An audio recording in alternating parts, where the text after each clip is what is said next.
आज हम महाराष्ट्र बोर्ड का 10th का ज्योमेट्री का lesson number 3 circle practice set number 3.1 का सॉल्यूशन देखते हैं। उससे पहले थोड़ा बेसिक देख लेते हैं। Second, a line which intersect the circle in two distinct points is called the second. line M intersect the circle at point A and B, therefore line M is second of the circle। यहाँ पे example लिख देते हैं, line M is second of the circle। Let's recall 9th standard में हमने 4 theorem देखे थे circle से रिलेटेड, वो चारों थियरम यहाँ पे देखेंगे। First theorem is a perpendicular drawn from the center of a circle on its chord bisects the chord। यहाँ पे डायग्राम ड्रॉ कर लेते हैं। यहाँ पे लिख देते हैं given O is the center of circle and segment AB is chord of the circle and segment OP perpendicular to chord AB। A perpendicular drawn from the center of a circle OP is perpendicular to chord AB of a circle on its chord bisects the chord। यहाँ पे prove करना है कि AP is equal to PB and P is the midpoint of AB। यहाँ पे construction कर लेते हैं, draw segment OA and segment OB और इसको क्या करते हैं, ज्वाइन कर लेते हैं, OA और OB को ज्वाइन कर लेते हैं और यहाँ पे प्रूफ लिख देते हैं, प्रूफ इन ट्राइंगल OPA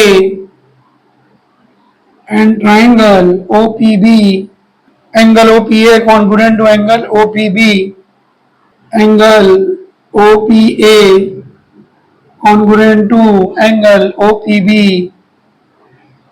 और यहाँ पे रीजन लिख देते हैं, OP is perpendicular to AB, segment OP perpendicular to chord AB, OP is perpendicular to AB, therefore angle OPA and OP is 90 degree। segment OP congruent to segment OP, segment OP congruent to segment OP common side और यहाँ पे देखेंगे hypotenuse OA congruent to OB, ये right angle triangle है, उसके opposite का जो side रहेगा वो हाइपोटेनस, तो hypotenuse OA congruent to hypotenuse OB। Reason लिख देते हैं, radii of the same circle, radii of the same circle. यहाँ पे देखेंगे कि OP congruent to OP and angle OPA congruent to angle OPB and hypotenuse OA congruent to hypotenuse OB, therefore triangle OPA congruent to triangle OPA, triangle OPA congruent to triangle OPB, triangle OPA congruent to triangle OPB। यहाँ पे reason लिख देता है, hypotenuse side test, hypotenuse side test.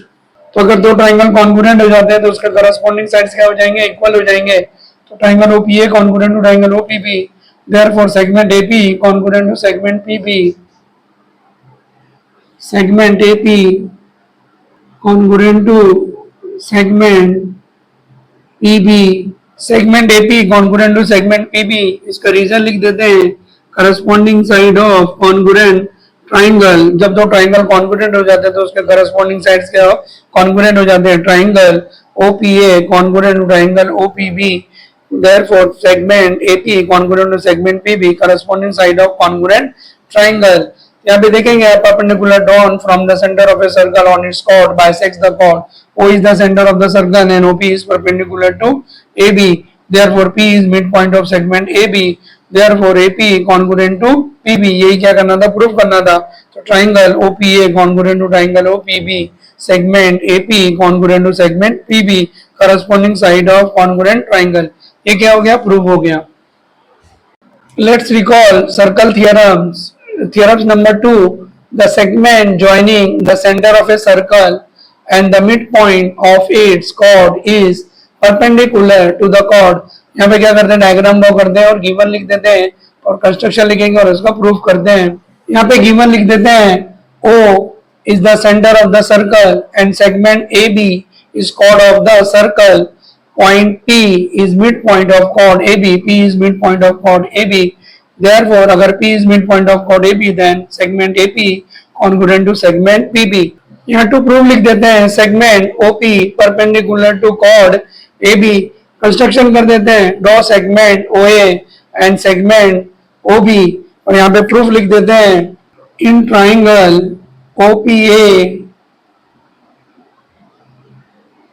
And triangle OPB segment OA congruent to segment OB, segment OA congruent to segment OB। यहाँ पे reason लिख देते हैं radii of same circle, radii of same circle, एक ही circle के अगर दोनों radius है तो दोनों रेडियस क्या रहेंगे congruent, segment OA congruent to segment OB and segment OP congruent to segment OP, segment OP congruent to segment OP। यहाँ पे रीजन लिख देते हैं कॉमन साइड, कॉमन साइड दोनों ट्राइंगल में OP है एंड OPB में OP क्या है कॉमन है, and segment AP congruent to segment EB, segment AP congruent to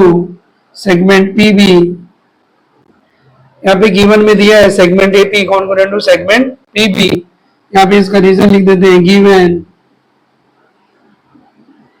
यहाँ पे देखते हैं in triangle OPA OA congruent to OB, OP congruent to OP and AP congruent to PB, therefore triangle OPA congruent to triangle OPB.